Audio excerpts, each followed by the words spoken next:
Hello, everybody.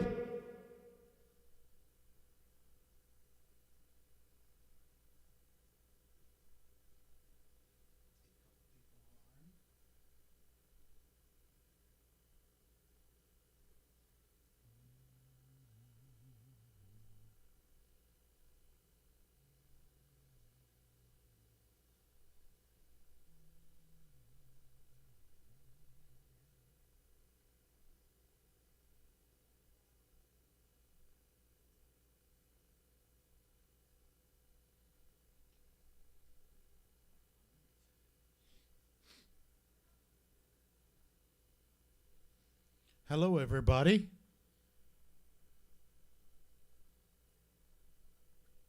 We'll give everybody just a minute or so before we just get started tonight.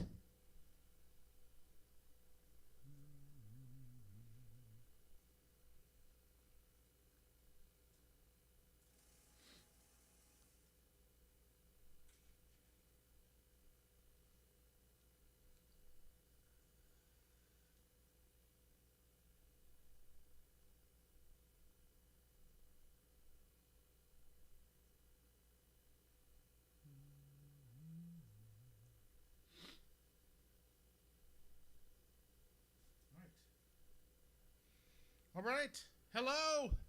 Hey. Hello, Facebook. Hello, YouTube. Hello, X. Hello, everywhere else that might. How you doing out there? How you doing? Hopefully people are joining in. If you haven't seen us before, I am the one and only Jeff Kirby from the rock band Scepter, and this is Joe Kirby. the amazing guitarist, background vocalist from Scepter. And yeah, so I said, let's go live tonight. Guess what? So those of you super mega fans out of the Central States area, especially our buddies in Wichita, Kansas, nope, we're not going to play any songs tonight. Sorry, we're not. But we just thought, I said, let's go online and let's just talk a little bit about, well, first, I'll bring you up to speed on anything Scepter-wise. And then I really wanted to talk about today's major event, losing Ace Frehley from Kiss. Shocking. Those in Wichita know how important Kiss is to me. Actually, pretty much anyone who knows me knows that, and Joe too. Yeah, big influences growing up. Huge.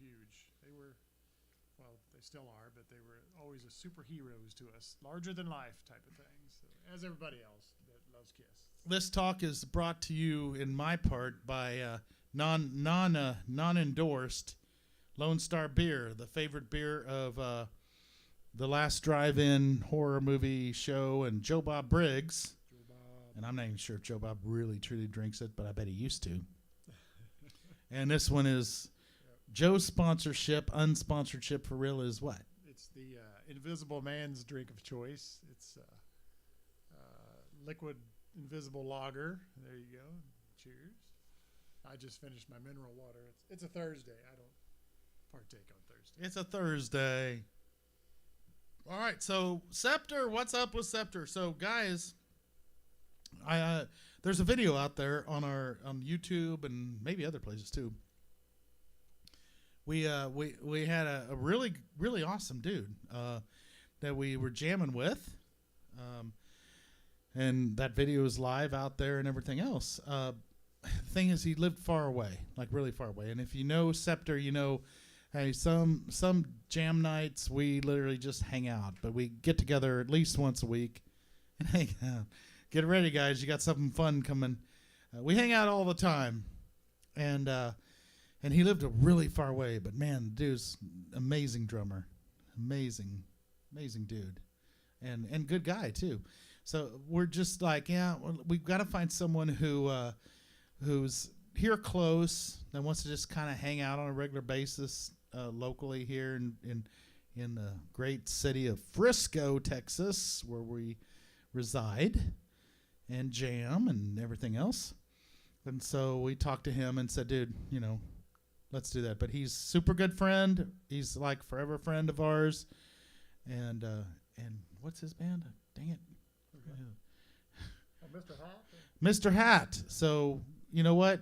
if you like a really cool 80s, 90s cover band, go see Mr. Hat live. In fact, their guitarist is a guy that when I first moved here in Dallas, he was Andy Avra. He was in playing in around then, and I'll be dang, he's in their band. So little spot for those guys. Mr. Hat, very fun, awesome, cool band, and so yeah, good guy. Bottom line. So no hard feelings or anything like that. We'll stay friends. And you know what? If we have a show come up, like on the fly, probably call him up and go, dude, we need a drummer, and he could fill in a heartbeat. Super talented. But we need that scepter person, right? So watch the video. I don't want to redo the video we did before talking about the candidate we have, but if you happen to know a drummer out there or whatever, go to our YouTube channel and watch the video of Joe and I sitting by the swimming pool at my house, and you'll the person can watch that and instantly say if, yeah, that sounds like the thing for me, or no, it's not. So anyway, that's what we're doing. So we're not obviously playing or anything like that, but Joe has a whole bunch of new songs. I've got one that Jarrett, I'm not sure if I mentioned his name before, but Jarrett, the guy that was working with us a little bit before, he did just kind of a straightforward jam track with.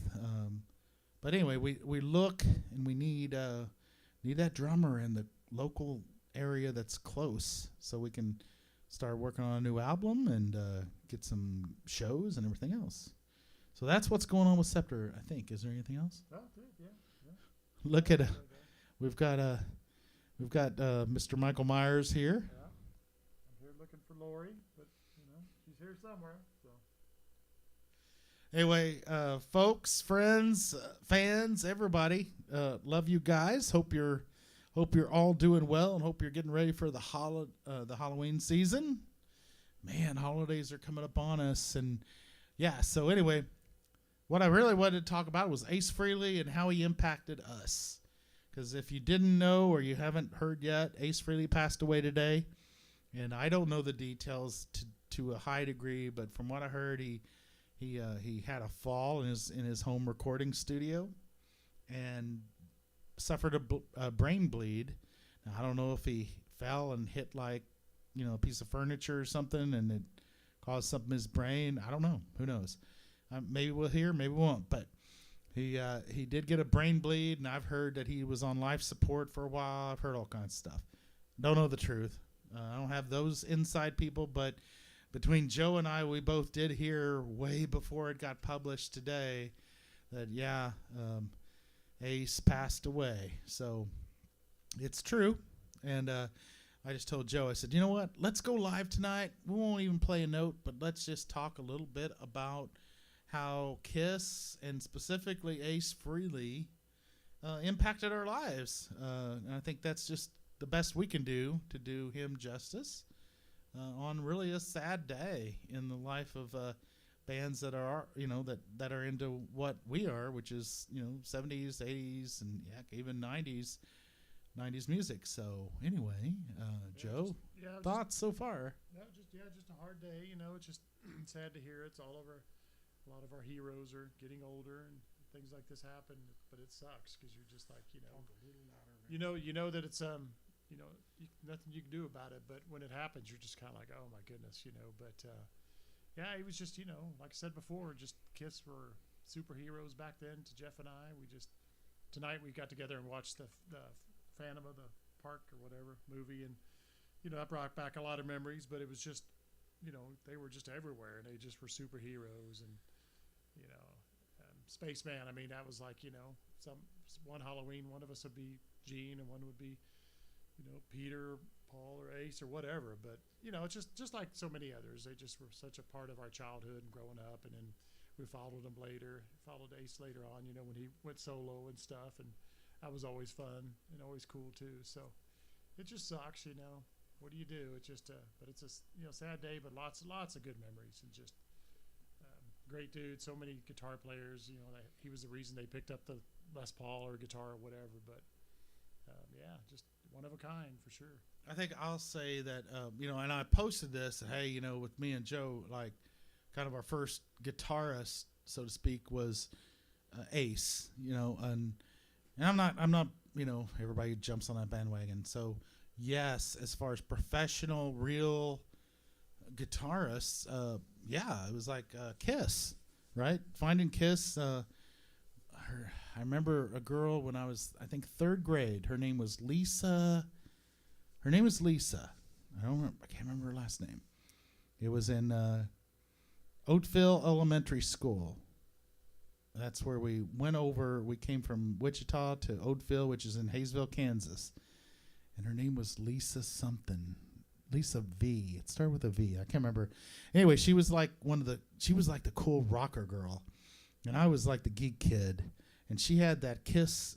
She had the Kiss album. And she said, "Do you want to listen to this?" I'm like, "Yes." Why not? And it shocked me. I hadn't heard guitar before, really, outside of just classical stuff. And hearing Ace Frehley, I couldn't comprehend even what I was hearing, because Gene's vocal, which, I do some of that, and Paul's, and then Ace's guitar with this heavy distortion, never heard it before. But I was so intrigued because I think I was a little scared, but I was also super intrigued. So for sure, that was like the first, but in reality, first reason playing guitar, Dad.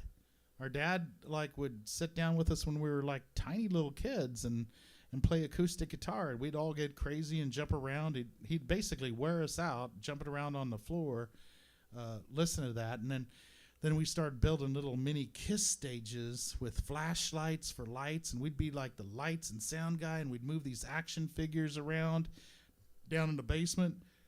But honestly, I think guitar-wise, I have to say, real guitarist, famous guitarist, Dad was like a good guitarist. It's a hack, more rhythm.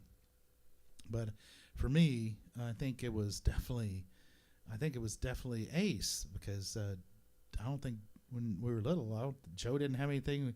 Eventually, Joe found Eddie Van Halen, and I would say Joe will probably say, well, Eddie's my first big guitarist, but I really think deep down it was Ace, because it was Kiss, and I pulled Joe into the Kiss thing. So, thoughts? No, yeah, I agree. Yeah, just the whole mystique though was cool. The smoking guitar, and just he would do that pickup selector, just all kinds of things. We can go on and on and on. But yeah, he was a huge influence, but not just his playing, but just his personality and all that good stuff. And later on in life, when you'd see interviews with him and stuff, and it was just as cool on video than it was what you would imagine they'd be like, because they just kept that persona going and everything. So yeah, it sucks, man. It does. Just it's part of life, but it's just like you just hate to see your heroes pass away. Yeah. I want to share something, but I'm not quite ready to share that. But you're right. And I was going to share it, and then you said that, and I'm like, nope, I've got to wait a minute. Don't want to be all. Hey, I've cried on our videos before on this thing. You've seen some of live. I've cried some live performances, like when we do that song "Promise to Say," one of our songs, and sometimes it hits me because of the message and because of how I wrote that song. Well, Joe always writes music, and I write lyrics. I will tell you about that in a minute. But anyway, it's like, I remember when we were little, Mom used to run a apartment complex, and what was the name of that band? Sweetwater. Hey, so if you're in Wichita, Kansas right now, look them up, because they are still doing it up. They've gotten, I think, new members. Yes, they are, for real, no joke. Sweetwater Band in Wichita, Kansas, and I can't remember that guy's name. Mark. Mark was the painter guy. Mark was the guy. His brother was in it. And Mark's brother was in Sweetwater, and he was like, "Oh yeah, I've got Kiss stuff. I've met Kiss. I got that Ace Frehley's autograph on like a napkin or something." He was supposed to give it to me, I think, but he was like super cool, and he brought us a poster of Sweetwater Band, and all fully signed, and I still have that somewhere. signed from the original members of Sweetwater Band. But yeah, I literally saw on Facebook. It's like Sweetwater kind of part 2, and I think Sweeter water. Sweeter. There's a couple guys in Sweetwater. Sweetest So water. so if anybody's on here and they're listening from Wichita, I'm sure you will tonight or sometime, and you know one of those guys, tell the Sweetwater guys that I was that little kid that my mom introduced me and Joe to, Mark, whose big brother was in Sweetwater. Who knows? I can't remember the names, but anyway. I would say like Mark Adams. Mark Adams, maybe. I don't know. I don't know. It just popped in my head. That's probably not right, but yeah. I don't know. I don't remember. But anyway, he had said, "Oh, I know those guys," and then our very first recording studio, which was that guy's name was Mark too, I think. For our very first Scepter, was it Depletion of Time? Very first, no, maybe it was, or Humorous. It wasn't Humorous. This is where we need Paul to go. This is where we need Paul Jeff? Stephen Bland, otherwise known as Sammy Roach, to say, no, this was the album, but He would be like, Joey, it was on July 14th at 3 o'clock. Be like, okay, I believe that dude. that would be Paul, yeah. Or Mike. Mikey knows a lot of stuff too. He didn't go back that far, but he yeah. So anyway. But I think this guy's name was Mark. But the guy that engineered our first album was talking all about Kiss and telling me, oh yeah, they're wild, because to me, I just literally saw them as icons. I was one of those kids that had my entire room, literally like every single space of wall was Kiss posters torn out of magazines, the entire thing.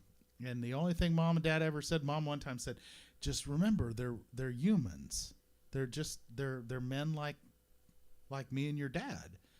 And just don't think that they're not human beings. And I think deep down, oh yeah, I know, but I don't think I really thought of it like that. But yeah, for me it was the smoking guitar, for sure, no question about it. That was like the big deal for me with Ace. I think it was like, wow, that's incredible. I'm not even gonna lie. My favorite is Gene. People who know me personally know Jeff and Gene. I've hung out with them a few times. Joe got to hang out with them some too. Gene and Paul, yeah, for me. But when you come down to who's playing the guitar, it's Ace. Who is the guitarist of all music? Ace. Oh, yeah, That's how it was. I will say one of the first things that popped in my head today, and this is, I was like, why could they have just played one last song together? That last show in New York City, that would have been. Everyone wanted it. If you guys were like me, if you watched the pay-per-view, you were secretly thinking, okay, it's going to happen. Mm-hmm.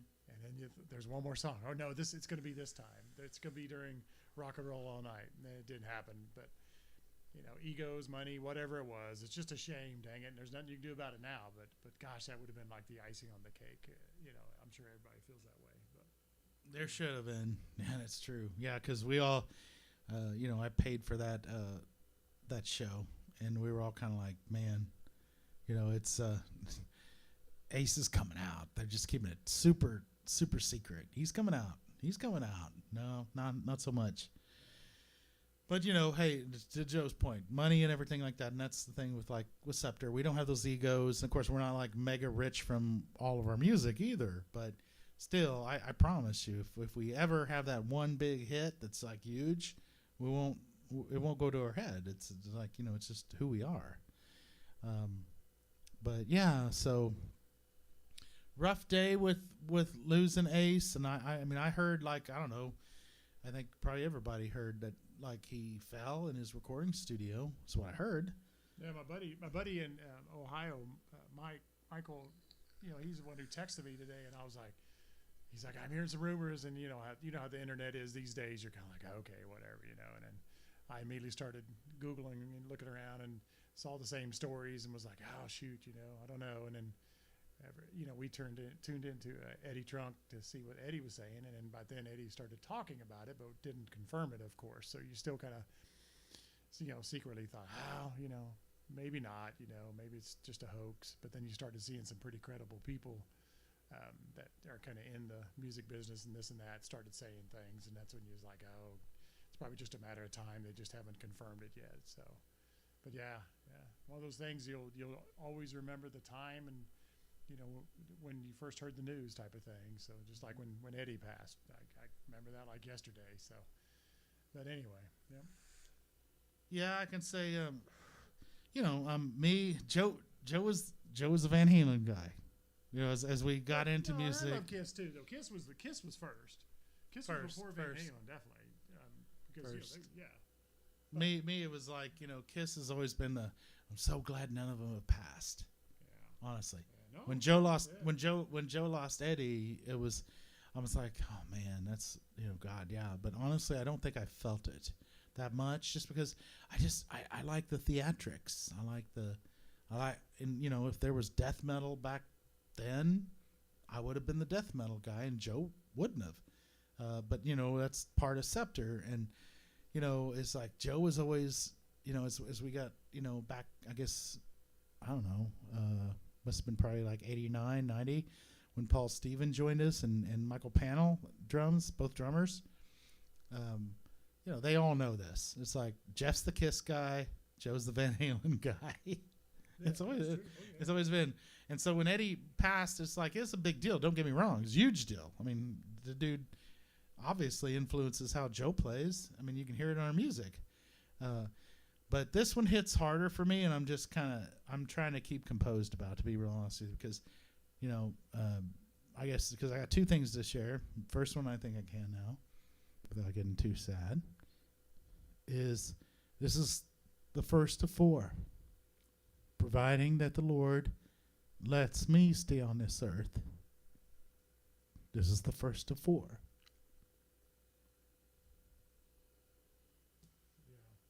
Yeah, it's rough. It's one of those things. It just takes a while to process. It's not easy for anybody. So, no, I get it, man. I get it.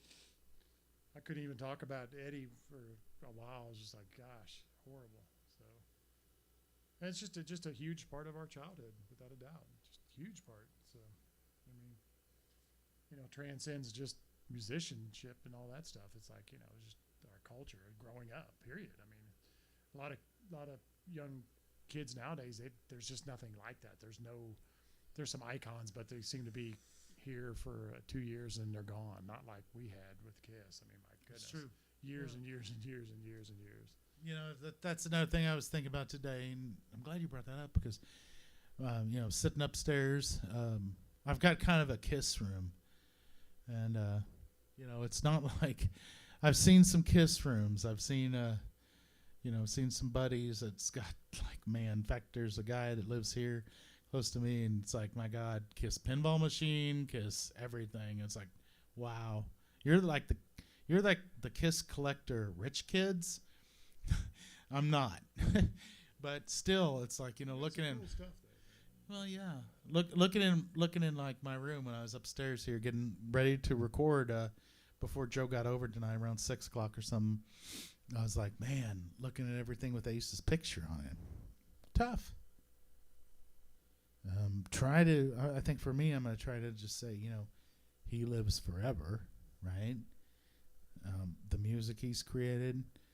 The image, the spaceman, that's there forever for all of us. And it's forever. The man who did it wasn't, but yeah. For real, that is one thing though. It's like, with all the merchandise and all that stuff, people can snub their nose at it and whatever. It's like, oh, but still it's all collectible and it's all cool. So in that way, I mean, the spirit will always live on, you know what I mean? Like, and that's pretty dang cool, that you look around the room and you see, there's Ace over there, there's Ace over here. That's neat. That's always been being a huge Van Halen fan. That's where I've always been envious of that, with Kiss, the merchandising. You could say it's all about the money, and it is, but it's also pretty dang cool too that you can have this little piece of these things that you have and these collectibles as a reminder of, when you grew up or whatever. I look over there, some Kiss dolls from, when we were, I don't know, 8. Yeah, I'm 10, seeing Paul, Gene, Ace, and Peter. You think Ace? You think I'm gonna put away Ace? No. No, of course not. Nope, won't do that. Yeah, it's and that is something neat that Kiss, and I guarantee they never thought of that, but you know, uh, when I guess ties back with mom when she'd look at my posters when I was a kid and go, remember they're humans. Well, maybe it's not good to always remember they're humans, right? Because Space Ace is there. The human left him. The human that we understand left, but Space Ace is still there. And who knows? Maybe if this is the first time I ever really thought about this. But you hear about you hear Gene and Paul, and well, you just hear things of like that whole virtual thing, which nothing's happened on that yet. But you see Gene and Paul's kids on YouTube and videos and stuff, and they're pretty dang talented. And man, they look like young versions of their dad. So who knows? Who knows what might happen in the future? But Kiss is Kiss. It's never going to go away. It's like if you really are into Kiss, they're not going anywhere. They may not even be here physically on this earth anymore, but it's still here, and their music's still here, obviously, and everything. I think that's just kind of cool, really. What else? Well, some of I've hung out with some, the Kiss guys off and on. I'm not even going to boast on that. It's just fact of life. You never met Ace though, did you? Never. You know what? That's a good point. Peter. That's a good point. Ace and Peter, no, not the real guys. No, of course, the newer guys. I made a joke earlier and said, "Well, we still got Vinnie Vincent." Terrible joke, but yeah, no, it's always been. It was after they left, right? So Gene and Paul, and the various different versions of Kiss of Bruce Kulick was Bruce and Eric Carr, who's passed.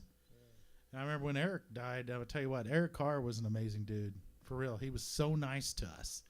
Me and my friend Tom Lamb, who Tom used to run Mega Metal magazine, he passed due to hardcore diabetes stuff a couple years ago. But yeah, we hung out with those guys, and I'll tell you what, man, that Eric Carr was awesome. Good dude, really good dude. What else? What else? Well, I mean, obviously, you hear Scepter songs, you're going to hear, my influences of Gene, my influences of Paul. Probably on bass, too. You probably hear a little Gene kind of thing because that's it. You don't hear much Ace Frehley and Joe's guitar style, I wouldn't say. I don't know, do you? I never did get into Les Pauls. That probably has a lot to do with it. They just weren't comfortable to me, but I get them. I get why people love them. They're cool as heck and they sound amazing. But I was just always the Strat guy. But no, but he did his things. I mean, it was always cool. And it always sounded like Ace. There's a lot of guitar players out there that, that the cream of the crop are the ones who you always know who they are. You know what I mean? It sounds like them. And Ace had his own sound. It really did. And that's just one of those cool things too. It's like that kind of set them apart. So Paul had his vocals and Gene had his vocals and their theatrics, but it's all you knew it was them. So yeah. Yeah, and speaking of Ace, it's like his solo stuff. I'll tell you, I don't have all of Ace Frehley's solo albums. I'm not even gonna lie. This latest one though, I think I've got like 3 different versions of the vinyl. I made a commitment. I don't know why, just thing. Big vinyl guy, because that's what we grew up with.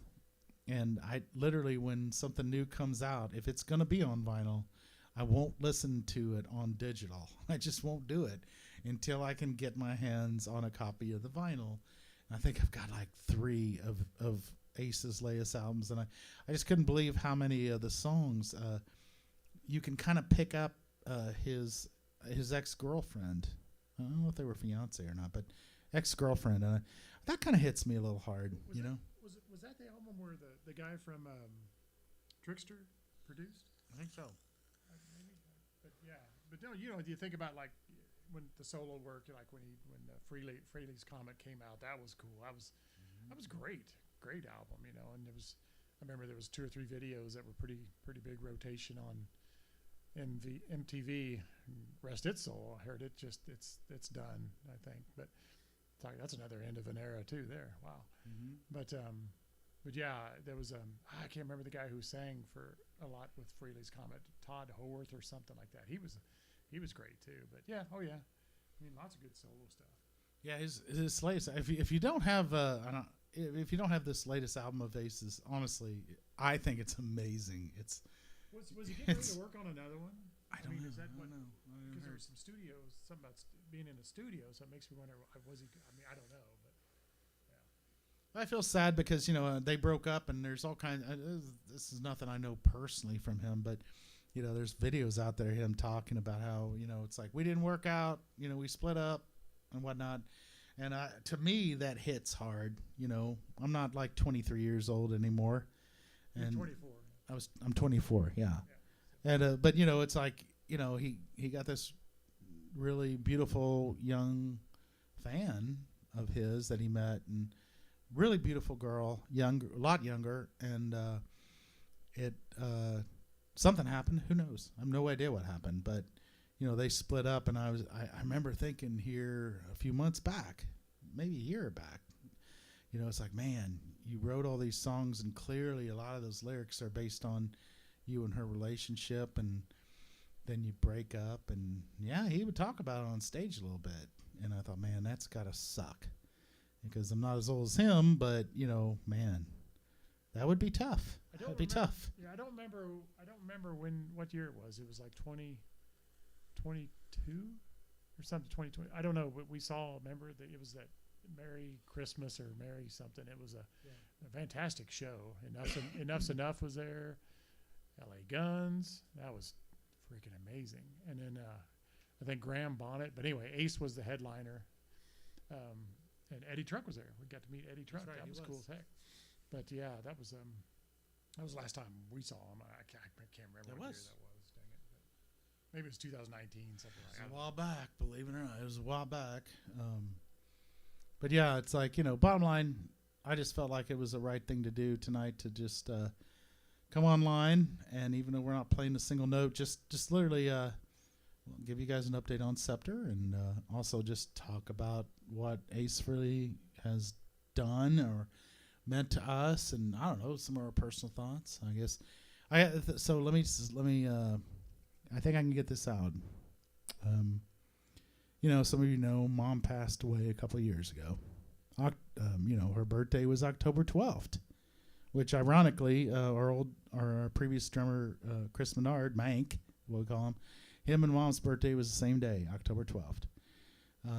Also this month would have been when Dad passed away, right? And that was several years ago.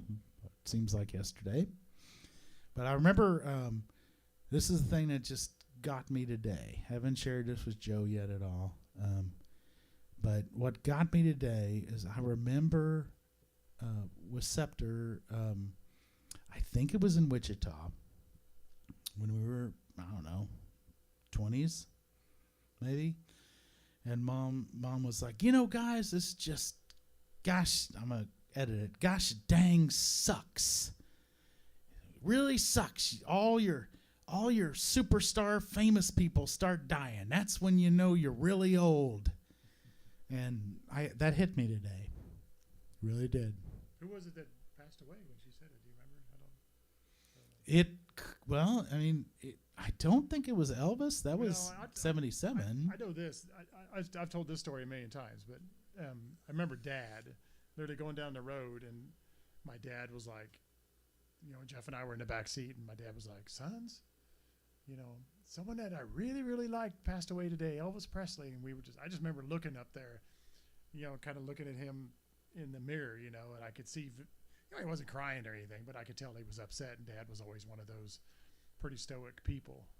But yeah, I remember thinking, wow, it's like, but I'll never forget that little moment, and it's like, even though it didn't mean that much at the time, but later in life, you're kind of like, okay, that was kind of his, I think Elvis is probably Dad's, musical hero probably, but anyway, yeah. I don't remember that with Mom, but yeah, it sounds just like it may have been just me, but I'm pretty sure I remember, the stair. So, back in Wichita, we have basements in Wichita and Kansas. And so Scepter, basically, the entire basement was Scepter headquarters. And I remember she was sitting there in the attached garage, and Dad had built stairs, and she was sitting on those stairs, smoking a cigarette, drinking, I think, a beer or something. And that's when she threw it out there, and she was shaking her head. And I don't remember who it was that passed away at all. But I honestly didn't really get it, and I was just like, huh, that must suck to be you. But it's, now I do get it. We're starting to see we have for the last few years. I think I ignored it, but someone big like Ace, who's been my life since I was like 10 years old or something, maybe younger. It hits, and I'm like, Mom, I get it. Totally get it. It absolutely sucks. Ozzy was huge. Ozzy was huge. Yeah. It's just like, dang it.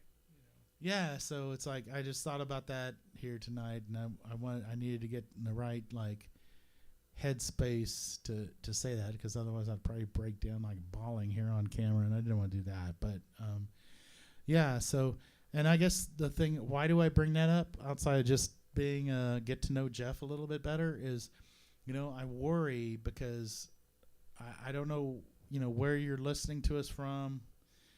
Scepter's on. We've got terrestrial radio. We've got the several new digital channels we're on, stuff like that. We're out there, of course. Putting out, re-releasing some albums while we're working on finding that perfect new drummer, all that stuff. But I kind of worry. It's like, do kids today, and when I say kids today, but even like 20s and 30s, does anybody even have a Kiss? Does anybody have, like when they're like, if you're 25 or 30 years old, when you're 55, is this an anomaly? Do they even have a Ace Frehley or or an Ozzy or any of these guys that we've lost recently in the last 10 or 15 years? Do they have that person? Will they even see it? Because it seems like the music, and nothing wrong with the music that's out, the new stuff that's out especially, but it's like, do they even know who the members of that song that they downloaded are? Do they even care? I don't know. I'm not trying to raise a stink here or anything, but I'm just like, is there an Ace Frehley in all this new music that pops up, and literally it doesn't even hit the radio? I don't know how many of you know this stuff, but there's like a cajillion, I'll say kids, a cajillion kids that might be loving a certain song, and it's not on the radio. And honestly, the kids that love it don't even know what radio is, because kids aren't listening to terrestrial radio. So it makes you wonder. It's like, is there any longevity? Are there any real true rock star heroes for kids today? And there may be. There absolutely may be. But I don't know. That's just a thought I was thinking today when I thought about that.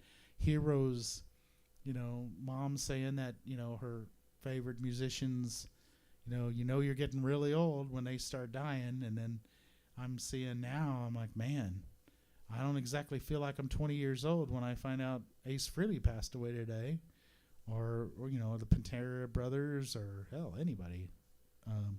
But this one hits me harder just because it's so personal. And I hope that kids do find idols, if you will. I hope they do find musicians that they carry on from their 20s, or actually teens to 20s to 30s to 40s to 50s, and they always go, that's my guy, or that's my band. Hope that happens. But I don't know. It's definitely a different world now than it was in the 70s or even the 80s. Yeah, I know what you're saying. It's like, but same time, it's like, it's just a reminder, that, be good to each other as much as you can. You don't have to agree with everything, and politics rule the world these days. But even me just saying that I guess made it political. But anyway, you know what I'm saying? Just be good and, nice to each other and stuff. It's like, I'm not doing this kumbaya crap, but it's just, life is short. It truly is. I just can't believe how fast time flies. It's just nuts. And just a reminder that it's like you just never know when your day's coming or whatever. So just try to be cool with each other as much as you can. These days. So. And yeah, so if you're new to us, Scepter started in 1987. And in fact, I've got, this is not a plug. I don't mean it like that, so please don't take it that way. But there's one of the early songs that I did without really anybody, and it's in kind of like the ministry kind of thing called Disconnected. It releases on the 30th, so it's like Scepter Disconnected. And I just want to bring that up just to say, hey, we have lived this thing. We've worked regular day jobs. And we're not stopping. And I honestly, I know the reason we're not stopping is because Jeff and Joe, right? That's why we do it. We just got to find that new drummer. So if you're watching this and you're like, man, I know a really great drummer in North Dallas, the Frisco area, or somewhere really close, and some guy who would be like, yeah, I want a second family. I call it a family of choice. I do this at my work too with my team. Family of choice. That's what this is. It's not show up and play our songs perfectly. It's truly building that family of choice, and there's no age limit on that, right? So if you happen to know someone that goes, man, I know the guy for them guys. We are looking for that next chapter. We're looking for that next chapter of drummer. For our band, and we're going to keep writing in the meantime. Yep. All right, I think we're going to wrap it up. I think we will. So I don't know. I've been, I'm over here on the camera versus over at the console area, so no idea who's watching. And of course, I don't know who's going to watch later. I'll add on to one other thing that Joe said about the politic thing. It's like, dude, we all need to love each other. We're all weirdos. I mean, I was wearing spikes, makeup, dog collars, and everything else in 1982, and walked a friend to class. His name was Lewis Harold. I'm not even sure if he's still alive. My point is this. It's like, I'm a Christian. I'm also a weirdo. I'm not going to share my political affiliation. Doesn't matter. But don't blend politics and music. Just be good to your fellow human being, period. And you know what? If you like metal and you like rock and everything else, great. And if you like Scepter, great. And if you hate us, that's great too. No, it's not. Okay, no. Joe says no. That is not okay. It's not allowed. It's not allowed. No Scepter hate. So anyway, I'll wrap it up with saying that we loved Ace Frehley, and we love Ace Frehley. We love the Star Child. Kiss, for me, will always be my life. Maybe the human that represented the Star Child has left the building, but the Star Child will always exist, and I really hope that Gene and the powers that be will maybe take a jump here and go, you know what? It's time to create Kiss Part 2 with new music and everything. I would go in a heartbeat. But, love each other. And thank you, Scepter fans. If you're, Midwest, especially Wichita, Kansas people, thank you for hanging out and always supporting us for all these years. And just stay there. All we got to do is find that new drummer. That's all we got to do. We've got all kinds of stuff planned. So I know it's been a long break, and I know when we don't have any shows, obviously. No shows if you don't have a drummer. But just keep following us, keep tracking with us. We'll find that person, and we will launch the next segment, if you will, of Scepter, like we always have in the past. And I guess love you guys very much. I hope you have a very happy Halloween. And here's my prayer and hope is that we will have a new drummer and be running live before Thanksgiving, if not then, before Christmas. But regardless of what happens, you guys, thank you for being who you are and supporting Scepter. And whether you've heard one song or you've been to 1,000 shows, you're super important, every single one of you, to us. And I love you very, very much. Love you guys too, man. Thanks for listening. Thanks for hanging out with us. All right. See y'all. Kirby Brothers say, we're out. Peace.